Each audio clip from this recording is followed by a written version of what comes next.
Hi friends, నేను మళ్ళీ ఒక మూవీతో మీ ముందుకు వచ్చాను. ఆ మూవీ పేరు వచ్చేసి టూరిస్ట్ ఫ్యామిలీ. సో ఒక 1 month బ్యాక్ అనుకుంటా ఈ టూరిస్ట్ ఫ్యామిలీ సినిమా రిలీజ్ అయింది. రేవ్ రివ్యూస్ లైక్ ఆసమ్గా ఉంది మూవీ, అది ఇది అని అంటున్నారు. అంటే సరే చూద్దాం అనుకుంటే తమిళ్లో ఉంది. తమిళ్లో ఉంటే లైక్ థియేటర్లో ఉంది, బట్ సబ్ టైటిల్స్ వేసుకొని చూద్దాం అనుకున్నా. బట్ సర్లే, ఇదేదో కొద్దిగా లైక్ కైండ్ ఆఫ్ పెద్ద స్టార్స్ ఏం లేరు ఈ మూవీలో, వెళ్ళి సబ్ టైటిల్స్ అయిన చదువుతాం. సో వెయిట్ చేద్దామంటే తమిళ్లో వచ్చింది లాస్ట్ కపుల్ ఆఫ్ వీక్స్ బ్యాకే. తమిళ్లో ఓటీటీలో ఇక్కడ చూశాను. సో చూస్తే నాకు తమిళ్లో సబ్ టైటిల్స్ లేవు, కానీ తమిళ్ అర్థమవుతుంది నాకు. బట్ నాకు ఎందుకు అర్థం కాలేదు వాళ్ళు మాట్లాడిందంతా. ఫస్ట్ ఫ్యూ సీన్స్ చూస్తే అర్థం కాలేదు. తర్వాత ఎక్కడో నేను లైక్ మన ఈ భైరవం సినిమా ఇంటర్వ్యూస్ ప్రమోషన్స్లో భాగంలో నారా రోహిత్ అంటుంటే విన్నాను, మీరు టూరిస్ట్ ఫ్యామిలీ సినిమా మీరు చూస్తే మీకు అర్థం కాదు, ఎందుకంటే అది తమిళ్ యాక్సెంట్ అంటే నేను ఇప్పుడు బేసిక్గా ఈ నారా రోహిత్ వీళ్ళందరూ అక్కడ చిత్తూరు అటు సైడ్ వాళ్ళు కదా. సో వాళ్ళకి ఐడియా ఉంటుంది తమిళ్ అంటే ఏ తమిళ్ లేదని. మనం హైదరాబాద్ లోకల్ తెలంగాణ, మన తెలుగే, మనదంతా తెలంగాణ తెలుగు ఒక రేంజ్లో ఉంటుంది, రైట్? సో మనది అట్లాంటిది మనకు తమిళ్ రావడం ఎలా అంటే, నా రూమ్మేట్స్, నేను అప్పుడు గతంలో నా రూమ్మేట్స్ కానీ వాళ్ళు తమిళ్లో మాట్లాడుతుంటే అదేదో మన అల్లరి నరేష్ సినిమాలో ట్రైన్లో పోతుంటే క్యాచ్ చేసిన అంటాడు కదా. సో అట్లా వాళ్ళు మాట్లాడుతుంటే కొద్దిగా క్యాచ్ చేసి I was able to figure out like ఈ తమిళేంద్ర మన తెలుగు నుంచే వచ్చినట్టుంది లాంగ్వేజ్, యాజ్ ఇట్ ఈస్ మొత్తం మన లాంగ్వేజ్ అయితే నన్ను అర్థమైంది. అంటే ఇప్పుడు మళ్ళీ ఇది ఒక పెద్ద కాంట్రవర్సీ అవుతుంది, ఎందుకంటే ఇప్పుడు కన్నడ ఫస్ట్ లాంగ్వేజా తెలుగు ఫస్ట్ వచ్చిందా అంటే గొడవలు అయిపోతున్నాయి. కానీ మనం లాజికల్గా ఆలోచిస్తే, అంటే ఇది ఆఫ్ ది టాపిక్ అని చెప్తున్నా, లాజికల్గా ఆలోచిస్తే ఇండియాలో ఎక్కువ మందిలో ఉన్నది ఇవన్నీ ఈ మూవీకి సంబంధించింది. ఈ లాంగ్వేజ్ కూడా చాలా ఇంపార్టెంట్ అనమాట. సో అందుకే ఈ లాంగ్వేజ్ గురించి చెప్తాను. సో మన ఇండియాలో అందరికంటే ఎక్కువ ఫస్ట్ మోర్ స్పీకింగ్ లాంగ్వేజ్ వచ్చేసి హిందీ మనకు తెలిసినట్టే, దాని తర్వాత తెలుగే, రైట్? అంటే బెంగాలీ, తమిళ్ ఉన్న అవి వేరే కంట్రీస్లో, వెస్ట్ బెంగాల్, ఈస్ట్ బెంగాల్, మన గొప్ప గాంధీ ఉన్నాడు కదా, మన మేధావి గాంధీ, నెహ్రూ, వీళ్ళంతా డివైడ్ చేసి ఇండియాని బంగ్లాదేశ్ అని చెప్పి మనకి ఇండియాకి ఒక సంఖ కింద ఒక పుండులాగా ఆల్రెడీ ఉన్న తలక నొప్పి చాలక పాకిస్తాన్ అని ఇక్కడ పెట్టారు కదా. సో ఇవన్నీ డివిజన్ అయిపోయాక ఈ డివిజన్ ఇవన్నీ ఈ మూవీలో చాలా ఇది మాట్లాడాల్సి వస్తుంది. సో అందుకే ఇప్పుడున్న ఎప్ఐఎల్గామ్ అన్నీ ఇంటిగ్రేట్ చేయొచ్చు ఈ టూరిస్ట్ ఫ్యామిలీ సినిమాతో. సో అందుకే నేను కొద్దిగా ఈ భాష గురించి, ఈ ప్రాంతాల గురించి అయితే చెప్పాలి మూవీ గురించి మాట్లాడేటప్పుడు. సో అది లైక్ సో ఇది బంగ్లా హైయెస్ట్ అనుకోండి, ఓకే? అయితే మన హిందీ తర్వాత, యాక్చువల్లీ హిందీ కంటే బంగ్లానే ఎక్కువ అనుకుంటాను, ఎందుకంటే మన ముస్లిం సోదరులు ఎస్పెషల్లీ బంగ్లాదేశ్లో ఆ పాపులేషన్ వాళ్ళది చాలా చిన్న దేశమైనా చాలా ఎక్కువ. ఎందుకంటే ముస్లిమ్స్ తెలుసు కదా మనకి, ఒక్కొక్కరికి 4 మంది పిల్లలు, 5 మంది పిల్లలు అనేది ఉంటుంది, కుటుంబ నియంత్రణ అనేది ఉండదు. సో లైక్ వాళ్ళు దాటేశారు అక్కడ, ఆల్ రికార్డ్స్ బ్రేక్. అంత చిన్న జాగాలో అంతమంది పబ్లిక్ ఉన్న వరల్డ్లో, లైక్ అంత డెన్సిటీ, అంత చిన్న ల్యాండ్లో అంత డెన్సిటీ ఉన్న పాపులేషన్ బంగ్లాదేశ్ అనమాట. సో బంగ్లా ఆల్మోస్ట్ హిందీ కంటే కూడా ఎక్కువ మంది లాంగ్వేజ్ స్పీకర్స్ ఉంటారు, నేటివ్ స్పీకర్స్. సో లైక్ అంటే మన తెలుగు నుంచే తమిళ్ వచ్చిందని ఎందుకన్నానంటే, సో ఇలా చూసుకున్నా మనం తెలుగులో సంస్కృతం నుంచి ఏదైనా లాంగ్వేజ్ ఫస్ట్ డిరైవేషన్ వచ్చింది మన తెలుగే. అండ్ తెలుగు తర్వాత ఈ తమిళ్ అనే లాంగ్వేజ్ అది ప్రోటో ట్రావిడియన్లో మీరు చూసుకోండి, ఎప్పుడు స్కిప్ చేస్తారు అందరూ. లైక్ ప్రోటో ట్రావిడియన్ ఏరా నుంచి వచ్చిన లాంగ్వేజెస్లో తమిళ్ ఫస్ట్ వచ్చింది 5,000 ఏళ్ళు 6,000 ఏళ్ళ కింద వస్తారు. మీరు గమనిస్తే మన తెలుగు తమిళ్ కంటే ముందే వచ్చింది ప్రోటో ట్రావిడియన్ ఏరాలో. దాని తర్వాత అన్నిటికంటే బచ్చా లాంగ్వేజ్ ఏదైనా ఉందంటే అది కన్నడ. బట్ కన్నడ వాళ్ళకి ఏంటి అంటే, ఇప్పుడు హిందూయిజం ఫస్ట్ వచ్చిన, దాని తర్వాత క్రిస్టియానిటీ వచ్చిన, జూయిజం ఒక 4,000 ఏళ్ళు వచ్చిన, కొత్తగా వచ్చిన ఇస్లాం మతానికి ఎలాగైతే ఆవేశం ఎక్కువ ఉంటుంది, అంటే లైక్ మేమే ఫస్ట్ అని చెప్తారు. మీరు ఎవరైనా ఈ ముస్లిం వాళ్ళని కనుక్కోండి, అన్నిటికంటే పాత రిలీజన్ మాదే, ఫస్ట్ ప్రపంచంలో ఫస్ట్ రిలీజన్ మాదే అని చెప్తాడు. యాడమ్ అండ్ ఈవ్, ఎవరైతే క్రిస్టియన్ యాడమ్ అండ్ ఈవ్ ఉంటారో వాళ్ళు కూడా ముస్లిమ్స్ అని చెప్తారు అనమాట. అంటే 700 years తర్వాత వచ్చిన, మనం 1500 years బ్యాక్ 700 ADలో వచ్చిన ఇస్లాంలో కూడా వాళ్ళు అలా చెప్తారనమాట. So that's inevitable. ఎందుకంటే మనకు జరుగుతుంది ఈ కర్ణాటకలో జస్ట్ కమల్ హాసన్ ఇవాళ వెళ్తున్నాను నా సినిమాకి, తగ్ లైఫ్ సినిమాకి నైట్, రేపట్లపటి రివ్యూ చెప్తా. సో ఆ తగ్ లైఫ్ సినిమాకి కూడా బ్యాన్ చేశారు వాళ్ళు, ఎందుకంటే కమల్ హాసన్ అన్నాడు, ఆయన లాజికల్గానే మాట్లాడాడు, కన్నడ అనేది తమిళ్ నుంచి వచ్చింది కదా అన్నాడు. తమిళ్ కన్నడ నుంచి వచ్చింది అంటే అంతే కదా. కన్నడ వాళ్ళ లాంగ్వేజ్ చూడండి, ఏంది, పాలుకి హాలు అంటారు, లైక్ అక్కకి హక్క అంటారు, హా అంటారు, హా అని అన్నిటికీ హా మాట్లాడతారు. అండ్ రాసేదేమో మొత్తం మన తెలుగే రాస్తారు. అటు ఇటు తిప్పి కొద్దిగా మురుకులు లాగా కొద్దిగా ఎక్కువ దీర్ఘంగా గుంజి తెలుగు రాసేస్తారు. అండ్ గమనిస్తే అది బెంగళూరు అనేది అది ఆల్మోస్ట్ మన అనంతపురం లోపలనే ఉంటుంది. ఈ తమిళనాడు అనంతపురం బార్డర్లో ఉంటుంది. సో ఇలా రకరకాలుగా చెప్పుకోవచ్చు. సో ఇవన్నీ ఎందుకు చెప్తున్నాను ఈ ప్రాంతాల గురించి, భాషల గురించి అంటే టూరిస్ట్ ఫ్యామిలీ సినిమా చూస్తే మీకు అర్థమవుతుంది. సో టూరిస్ట్ ఫ్యామిలీ కథ విషయానికి వచ్చేస్తే ఇదేంటంటే శ్రీలంక నుంచి ఇల్లీగల్గా వచ్చిన ఒక ఫ్యామిలీ గురించి స్టోరీ అనమాట. సో మూవీ స్టార్టింగ్లో ఏమవుతుందంటే ఒక బోట్లో ఒక ఫ్యామిలీ వస్తే ఆ బోట్ని ఆపడానికి ఒక పోలీస్ ఆఫీసర్, గస్తీ అంటారు కదా ఇండియాలో, ఆ బీచ్ దగ్గర ఉన్న గస్తీలో ఉన్న ఆయన చూసి మీరు ఎవరు అంటే ఒక చిన్నపిల్లోడు, ఎవరైతే ఆ టూరిస్ట్ ఫ్యామిలీలో ఉన్న చిన్నపిల్లోడు ఉంటాడో, ఇద్దరు పిల్లలు, ఇద్దరు బాయ్స్, హస్బెండ్ అండ్ వైఫ్ అనమాట. వైఫ్ వచ్చేసి సిమ్రాన్, నా హీరో తెలియదు. ఇప్పుడు భైరవం అని చెప్పారు, ఆ భైరవం ఒరిజినల్ దాంట్లో అతనే హీరో. అతని పేరు నాకు తెలియదు. ప్రాబబ్లీ అతని డైరెక్షన్ అనుకుంటా. మన శంభో శంకర్ అని ఒకటి నల్ల నరేష్ చో పగిలిపోతుంది చూడు సినిమాలో, ఆ సినిమా డైరెక్టర్ అతనే అనుకుంటా. అతని పేరు నాకు తెలియదు కానీ సో అతనే సినిమా హీరో అనమాట. సో మన సిమ్రాన్ అండ్ బాబు అందరూ ఉంటారు. సో ఆ చిన్న బాబు అంటాడు లైక్ ఇది నా కుక్క పిల్ల, లైక్ నా పేరు ఆకాష్ అని సంథింగ్ ఏదో చెప్తాడు. పేరు ఏదో ఆకాష్ ముఖేష్ చెప్తాడు. చెప్పి లైక్ మేము వచ్చాము అది అని చెప్తే ఆయన ఏదో కనికరించేసి వదిలిపెట్టేస్తాడు ఆ పోలీస్ ఆఫీసర్. ఆ గస్తీ కాస్తున్నాయి బస్సులో వీళ్ళని పోలీస్ స్టేషన్ తీసుకెళ్దామని దారిలో వదిలిపెట్టేస్తాడు. రైట్, నేను చూడలేదు కనలేదని.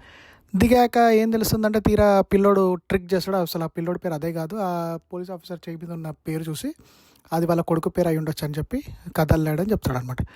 సో కదలలేదని చెప్తే సో ఇప్పుడు ఏం చేస్తారు, ఈ టూరిస్ట్ ఫ్యామిలీ అనే ఫ్యామిలీ ఒక బస్తీలోకి వస్తారు. వీళ్ళకి హెల్ప్ చేస్తుంది వీళ్ళ మేనమామ అంటే ఎవరు అనుకున్నారు, లైక్ మన బార్బర్ సినిమా ఒకటి ఉంటుంది చూడండి, అతను మన హెయిర్ ఇలా పెద్దగా ఉంటుంది, ఆయన కామెడియన్, ఆయన పేరు తెలియదు. తమిళ్లో ఈ మధ్య బాగా కామెడీస్లో బాగా వస్తున్నాడు అతను ఉంటాడు అనమాట. సిమ్రాన్ వాళ్ళ బ్రదర్ ఉంటాడు. సో అతను హెల్ప్ చేస్తే ఒక బస్తీలో వేస్తాడు. సో బస్తీలో జాబ్ కోసం చూస్తూ ఈయన ఎవడైతే మెయిన్ ఉంటారో హీరో ఉంటాడు. సో అతనికి జాబ్ కోసం వెతుకుతూ కొద్దిగా ఇబ్బందులు పడడం, వాళ్ళు అక్కడ ఇమిడిపోవడం, ఆ బస్తీలో ఉండిపోవడం, ఎలా వాళ్ళు లైక్ అందరినీ మంచి చేసుకోవడం అనేది స్టోరీ అనమాట. సో ఇది ఒక ప్రొపగండా మూవీ అని నాకు అనిపించింది ఫస్ట్. సరే మూవీ రాజమౌళి చాలా బాగుందన్నారు, అందరూ బాగుందన్నారు, కానీ మనం అర్థం చేసుకోవాల్సింది ఏంటంటే ఇదే అంటే ఇప్పుడు మూవీ విషయానికి వస్తే మూవీ బాగుందండి చూడడానికి అయితే. ఇలాంటి సినిమాలు చాలా బాగా తీస్తారు మన వాళ్ళు. ఎవరైనా ఇలాంటి ప్రాపగండా మూవీస్ చాలా విపరీతంగా చాలా అద్భుతంగా దిగలుగుతారు. ఎందుకంటే ప్రజల్ని కన్విన్స్ చేయాలి కదా, బ్రెయిన్ వాష్ చేయాలి కదా. సో నేను అనేది ఎందుకంటే ఏదన్నా ఒక దేశంలో ఇల్లీగల్గా వస్తే అది ఇల్లీగల్గా వచ్చినట్టే, రైట్. ఎందుకంటే మీరు లైక్ వీసా లేకుండా ఒక కంట్రీకి వస్తే ఇల్లీగల్గా వచ్చినట్టు మీరు దట్స్ ఆ ఇల్లీగాలిటీని వీళ్ళు ఒక మంచి పాలిష్డ్గా చూపించారనమాట. ఎందుకు అంటే వీళ్ళు తమిళ్ వాళ్ళు కదా, అక్కడ తమిళనాడులో శ్రీలంక నుంచి వస్తారు ఇక్కడ తమిళనాడుకి రామేశ్వరానికి. అండ్ రామేశ్వరంకి వస్తే అండ్ దెన్ తర్వాత ఏమవుతుంది, ఈ సినిమాలో ఏమవుతుందంటే వీళ్ళు వచ్చినప్పుడు ఏదో సమ్ ఇన్సిడెంట్ అవుతుంది, సమ్ బ్లాస్ట్ ఇన్సిడెంట్స్ అవుతుంది. సో దానికి వీళ్ళే కారణం ఏమో అని చెప్పి ఆ పోలీస్ ఆఫీసర్ని, ఆ మిగతా పోలీస్ ఆఫీసర్ని ఆ రోజు వదిలిపెట్టేసినా కదా, వీళ్ళు అక్కడ ఎక్కడైతే అది అయిందో ఇన్సిడెంట్ అయిందో వీళ్ళు అక్కడ తారుచోలాడుతున్నారు. సో వీళ్ళే చేసి ఉంటారు అది, ఎందుకంటే వాళ్ళు ఇల్లీగల్గా వచ్చారు కదా. సో అంటే అది అది మెయిన్ క్రక్స్ అనుకోండి సినిమా స్టోరీలో. సో ఇదే అండి మనం ఆలోచిస్తే ఇదే స్టోరీ ఇప్పుడు రేపు పొద్దున మనము వీళ్ళు ఏంటంటే తమిళ వాళ్ళు, అరే శ్రీలంకలో తమిళ వాళ్ళు ఉన్నారు మనకు తెలుసు. వీళ్ళు ఎలా వెళ్ళారు శ్రీలంకలో, శ్రీలంక అనేది ఒక ఎంటీ ల్యాండ్ అంట. ఒక ఎంటీ ల్యాండ్ ఉంటే ఆ ఎంటీ అంటే ఇది నాకు తెలిసిన జాగ్రఫీ చెప్తున్నా. సో అయితే కొన్ని 5000 years బ్యాక్ బీహార్ నుంచి ఇక్కడ నుంచి వెళ్ళిన వాళ్ళు సింహాలీస్ అంట, అంటే బుద్ధులు. అప్పుడు ఆ టైంలో వాళ్ళు బుద్ధిజం ఉన్నవాళ్ళు, రైట్. ఆ బుద్ధిజం మన శంకరాచార్య మన మళ్ళీ హిందూయిజంని దించడం అనేది స్టోరీ ఉంటుంది మనకి. సో అతను బుద్ధిజం నుంచి వచ్చి ఇక్కడ వచ్చి ఇక్కడికి వచ్చేసి ఇది మన లైక్ వీళ్ళందరూ వాళ్ళ భాషను సింహాలీస్ లాంగ్వేజ్ నేర్చుకున్నారు. సింహాలీస్ భాష వాళ్ళది అయిపోయింది.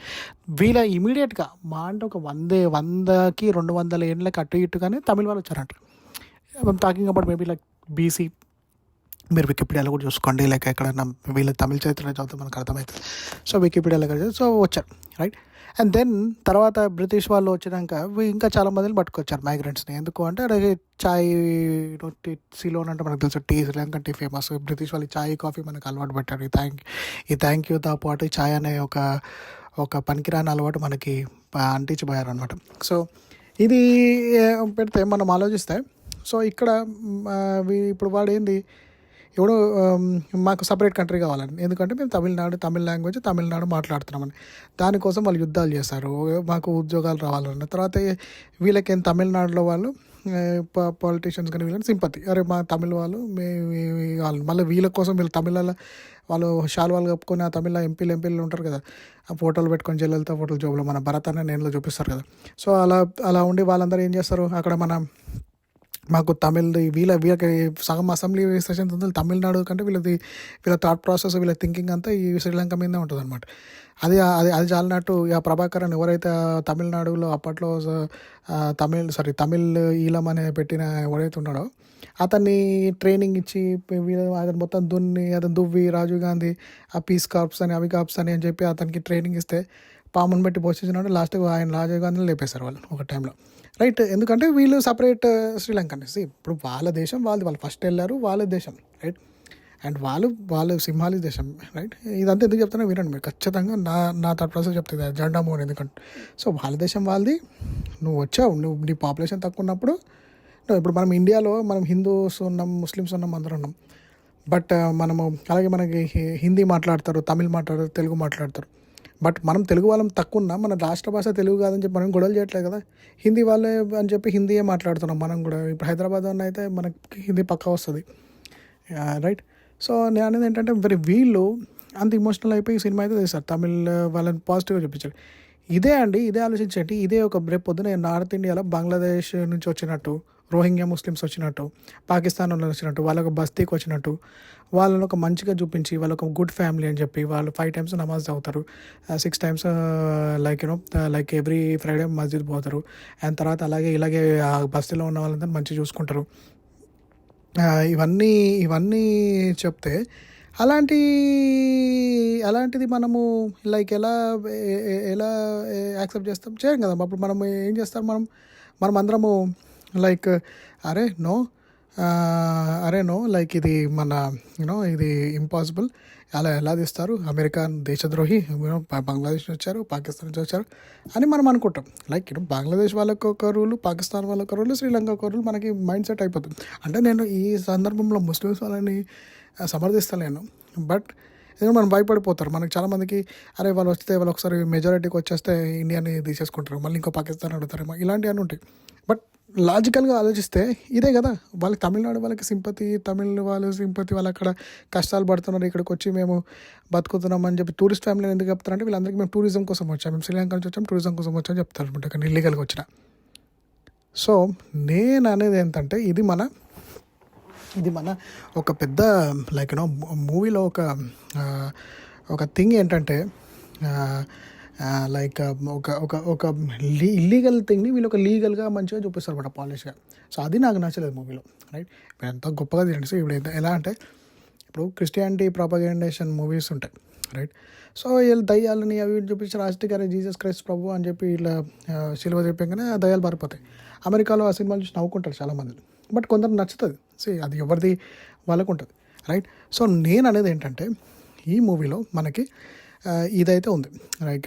ఒక షుగర్ కోటింగ్ అంటారు కదా. సో షుగర్ కోటింగ్లో వీళ్ళు తమిళ వాళ్ళు చాలా గ్రేట్ అన్నట్టు, తమిళ వాళ్ళు చాలా మంచిగా చూపించుకున్నారు అన్నట్టు చూపించారు, రైట్.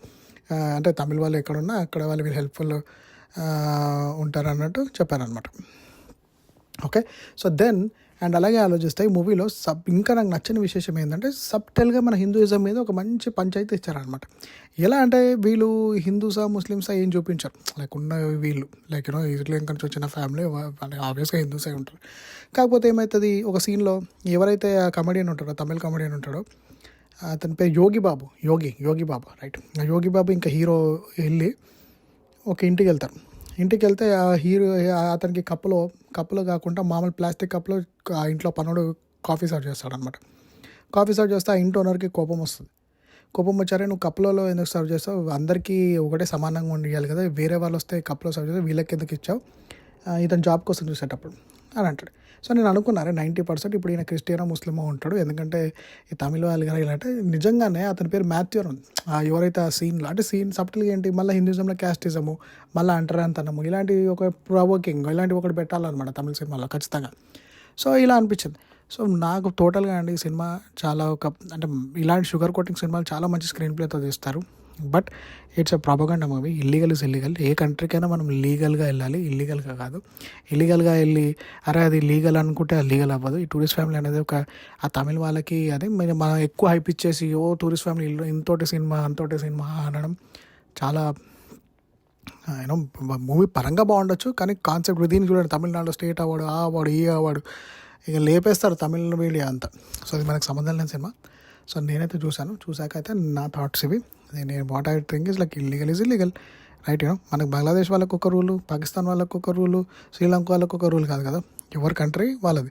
సో అలా మీకు నిజంగా రావాలని ఉంటే ఇక్కడ లైక్ మోడీ అదేదో బెటర్ కదా, సిఏ రూల్స్ అలాంటి రూల్స్లో ఏదైనా రూల్స్లో రావాలి, రైట్. ఇప్పుడు మనం ఇండియా నుంచి వస్తే మనకి అమెరికాలో వీసానే ఇవ్వట్లేదు. లైక్ ఇక్కడ బైడెన్ అడ్మినిస్ట్రేషన్లో లక్షల కోట్ల మందిలు ఇల్లీగల్గా వచ్చారు. ఇప్పుడు ఒక్కొక్కరిని ఇప్పుడు అందరు ట్రంప్ని అంటున్నారు, అరే అక్కడ ఆపుతున్నారు చేస్తారు, మరి ఏం చేస్తారు ట్రంప్, ఇంతమందిలు వేల మందిలు కోట్ల మందిలో వచ్చారు. ఇవి ఇందులో ఎలా హ్యాండ్ పిక్ చేస్తారు, లైక్ ఎవరు ఇల్లీగల్ చూసారు కదా మొన్న ఇన్సిడెంట్ అయింది కొలరాడోలో, అందులో ఇల్లీగల్గా వచ్చినోడే, లైక్ రైట్. సో ఇలాంటివి అవ్వాలి, ఇలాంటి ఆపాలంటే ఎలా. So what I'm trying to say is like, so ఇవాళ ఇలాంటి మూవీస్ని మనం ఇండియాలో సపోర్ట్ చేస్తున్నాం, కానీ ఇది మన దేశ భద్రతకి ఒక సబ్టల్ అంటే ఇప్పుడు ఈ దేశ భద్రత కోసమే కదా మనం అబ్బాయి పేరేంటి యూట్యూబర్ భయ్యా సన్నీ యాదవ్ ఆర్ ఇంకొక అమ్మాయి జ్యోతి మల్హోత్రా గురించి మాట్లాడుకుంటున్నాం.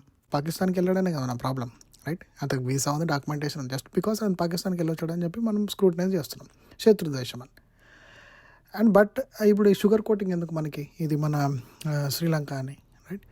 అంటే ఇప్పుడు వాళ్ళకి శ్రీలంక వాళ్ళకి మన ఇండియా వాళ్ళు మనం లైక్ ఆబ్వియస్గా వాళ్ళ దేశంలో ఒక సెక్షన్ మనం ఇచ్చేయమంటున్నాం తమిళ వాళ్ళ కోసం.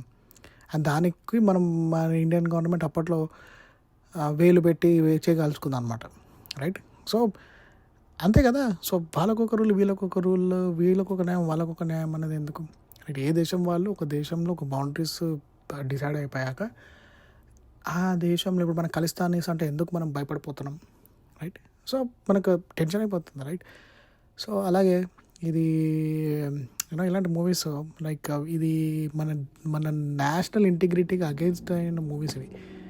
బట్ ఇవి ఏంటంటే షుగర్ కోటింగ్ చేసి తమిళ వాళ్ళకి ఏంటంటే ఇప్పుడు ఎలా అయితే అందరూ అన్నాను ముస్లిమ్స్లో ఎలా ఉంటుందంటే ఏ రాష్ట్రమైనా ఏ దేశమైనా ఏదైనా వాడు ముస్లిమా అంటే ముస్లిం అంతే, వాడికి ఇంకా వాళ్ళకి ఏమని ఉంటుందంటే లైక్ ఇవన్నీ బౌండరీస్ మనుషులు పెట్టినాయి, అల్లా ఈ ప్రపంచాన్ని మనకు ఒక ప్లేయింగ్ గ్రౌండ్లో పెట్టాడు, మన లైఫ్ అంతా దీని ఆఫ్టర్ లైఫ్ అంతా ప్రపంచంలో మన తర్వాత పైన ఆకాశంలో ఉంటుంది, హెవెన్లో or hell depending upon your practice మ్యాచ్లో మీకున్న స్కోర్స్ బట్టి.